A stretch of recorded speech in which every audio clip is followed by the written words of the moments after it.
Population के हिसाब से बांग्लादेश दुनिया का 8वां बड़ा मुल्क है और इसकी जो एनर्जी की ज़रूरियात है वो भी बहुत ज़्यादा है। ज़ाहिर सी बात है, इतने ज़्यादा लोग हैं, इतनी ज़्यादा वहाँ पर फैक्ट्रियाँ भी चल रही होती हैं, तो इनके एनर्जी की ज़रूरियात काफ़ी ज़्यादा रहती हैं। 9% के हिसाब से बांग्लादेश की आबादी बढ़ रही होती है एनुअली, तो वो भी शरह काफ़ी ज़्यादा है।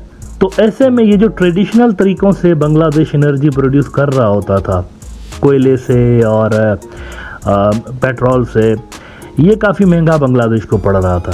अब इन सारे फैक्टर्स को देखते हुए बांग्लादेशी पॉलिसी मेकर्स ने एक बड़ा ज़बरदस्त डिसीजन ये लिया था कि उन्होंने न्यूक्लियर एनर्जी की तरफ जो है वो अपनी पॉलिसीज़ डाइवर्ट की थी। नई पॉलिसीज़ बनाई थी उन्होंने कि हमें क्लीन एनर्जी प्रोड्यूस करनी है।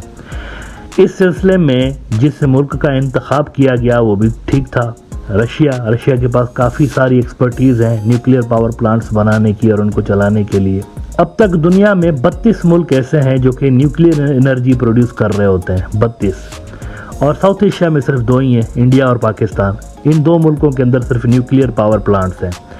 लेकिन अब दुनिया का 33वां मुल्क बांग्लादेश बन गया है और साउथ एशिया का 3रा मुल्क बन गया है जो कि न्यूक्लियर एनर्जी हासिल करेगा। रूपर पावर प्लांट जो कि इतने अरसे से ज़ेर तामीर था और ये काफ़ी पहले बन भी जाता, लेकिन ये जो रशिया यूक्रेन जंग लगी तो उसके बाद थोड़ा सा काम इस पर स्लो डाउन हुआ था और उसके बाद अमेरिकन ने भी कुछ बीच में टांग अड़ाने की कोशिश की कि समहाउ इसको डिले किया जाए सारे मामलात को। लेकिन the good thing is that in सब के बावजूद 28 सितंबर को रशिया का एक शिपमेंट आया बांग्लादेश और उसमें न्यूक्लियर फ्यूल था। नाउ ये फ्यूल जब लोड होगा रूपर पावर प्लांट में, रूपर एक छोटा सा गांव है असल में, गंगा रिवर के किनारे पे, ढाका से कोई 1.5-200 किलोमीटर दूर है। तो रूपर पावर प्लांट में ये फ्यूल लेकर आए और वो अब लोड किया जा रहा है उसके अंदर। एक मरतबा जब फ्यूल लोड हो जाता है तो तकरीबन 1 साल तक उससे एनर्जी प्रोड्यूस की जा सकती है। तो रशिया ने की है इस मौके पे जो इफ्तिताई तकरीब हुई, इसमें पुतिन ने ख़ुद भी खिताब किया और पुतिन ने कहा कि हम बांग्लादेश जो है हमारा लॉन्ग टर्म पार्टनर है और उनकी पूरी हम जो है असिस्टेंस जारी रखेंगे। अच्छा, ये जो टोटल कॉस्ट बताई जा रही है इस प्रोजेक्ट की वो कोई $12.6 बिलियन है और 90% इसका जो है वो रशिया पे कर रहा है और बांग्लादेश इसको लोन की सूरत कंसिडर करेगा, इसको रीपे करेगा 12.6 बिलियन को। 10% जिसकी कॉस्ट है वो इनिशियली बांग्लादेशी गवर्नमेंट ने पे करनी है। I think this is a good investment. बहुत बड़ा प्रोजेक्ट है लेकिन it's a good investment considering the fact के बांग्लादेश की आबादी तेज़ी के साथ बढ़ रही है। प्रोग्राम के शुरू में जैसे कि मैंने आपको बताया कि 9% के हिसाब से आबादी बढ़ रही है और 8वां दुनिया का बड़ा मुल्क है। एक्सपेक्ट यही किया जा रहा है कि कुछ डेकेड्स के अंदर ये दुनिया के टॉप 5 मुल्कों के अंदर आ सकता है आबादी के हिसाब से। बड़ी डेंस पॉपुलेशन है बांग्लादेश में, 19,000 से ज़्यादा लोग 1 स्क्वायर मील के अंदर रहते हैं।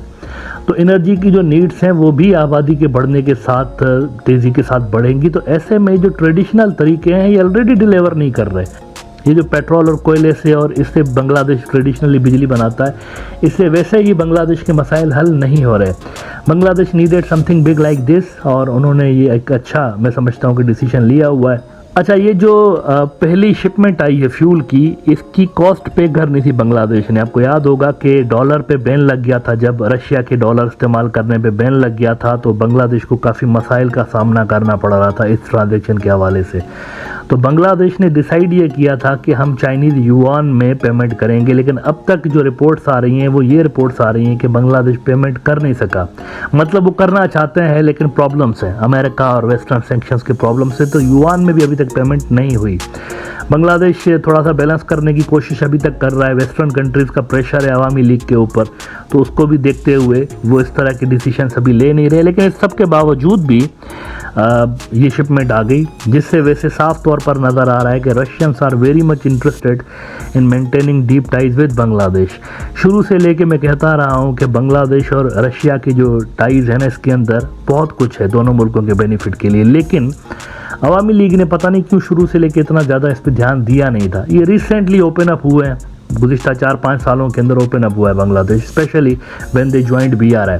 इससे पहले इंडिया पे फोकस करके वो सारा का सारा पॉलिसीज़ डिज़ाइन कर रहे होते थे, लेकिन अब ओपन हुए हैं दुनिया के लिए। वेस्ट को बैलेंस करने में प्रॉब्लम्स हो रहे हैं, लेकिन वो पॉलिटिकल लेवल के प्रॉब्लम्स हैं, ये टेम्पररी हैं। अगला इलेक्शन जब हो जाएगा, कोई भी जीत के आ जाए, तो मुझे लगता है कि ये मसले हल हो जाएंगे। अगर अपोजिशन पार्टियां जीत के आती हैं तो फौरी तौर पर मसले हल हो सकते हैं, लेकिन अगर अवामी लीग रहती है पावर में फिर भी और कंट्रोवर्शियल इलेक्शंस होते हैं तो थोड़ा इनको मसला होगा वेस्ट को मैनेज करने में, उनको मनाने में। फाइनली वर्किंग रिलेशंस कोई ना कोई कायम कर लेंगे। यूरेशियन टाइम्स ने रिपोर्ट किया है कि Bangladesh joins the nuclear league, Russia transfers fuel for its Rooppur nuclear power plant. और वो कहते हैं overcoming the US sanctions against Russia following the Ukraine war, Moscow ऑन October 5 transferred uranium fuel for Bangladesh first nuclear power plant at Rupur. This brought the South Asian country one step closer to becoming the 33rd nuclear power producing country in the world. और Putin के हवाले से, वो जो मैंने Putin की बात बताई आपको कि Putin wants to have deep relations with Bangladesh, तो उसमें वो कह रहे हैं कि Bangladesh is our long term friend and partner.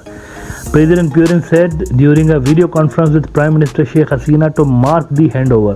Putin also pledged assistance for uranium supply, maintenance and management of spent fuel. अच्छा, यहाँ पे कुछ लोगों के जहन में ये क्वेश्चन आ सकता है कि इंडिया ये पावर प्लांट क्यों नहीं बना रहा है, मतलब इंडिया के साथ बड़े ज़बरदस्त टाइज हैं इनके अवामी लीग वालों के, तो क्या इंडियन कंपनीज नहीं थी इस बिडिंग में? तो इसका जवाब यह है कि इंडिया के पास अभी तक खुद जो है न्यूक्लियर प्लांट्स बनाने के हवाले से इतनी ज़्यादा उनके पास टेक्निकल कैपेबिलिटीज़ नहीं है। रशियंस जो है इस मामले में काफ़ी बेहतर हैं, चाइनीज़ कंपनियां भी ठीक ठाक काम कर रही होती हैं, लेकिन ये इतला ज़रूर आई थी कि इंडियन कंपनीज़ को नॉन क्रिटिकल जो प्लांट के हिस्से हैं उनकी इंस्टॉलेशन में हिस्सा दिया गया था। ये शुरू में इतला 2017 में मेरे ख्याल से या 18 में ये सुनने को मिला था कि नॉन क्रिटिकल कंपोनेंट जो है उसके अंदर इंडियन कंपनीज को इन्वॉल्व किया गया था, क्योंकि ये कोर नहीं होता, मतलब मेजर हिस्सा नहीं होता प्रोजेक्ट का, ये साइड डिश आप कह सकते हैं। तो वो वाला प्रोजेक्ट का हिस्सा इंडिया की कंपनीज को देने का एक फैसला ज़रूर हुआ था। अलबत्ता मेन जो काम है सारा का सारा वो रशियंस ने किया हुआ है, प्रोजेक्ट भी उनका है, फंडिंग भी उनकी हुई है फ़िलहाल,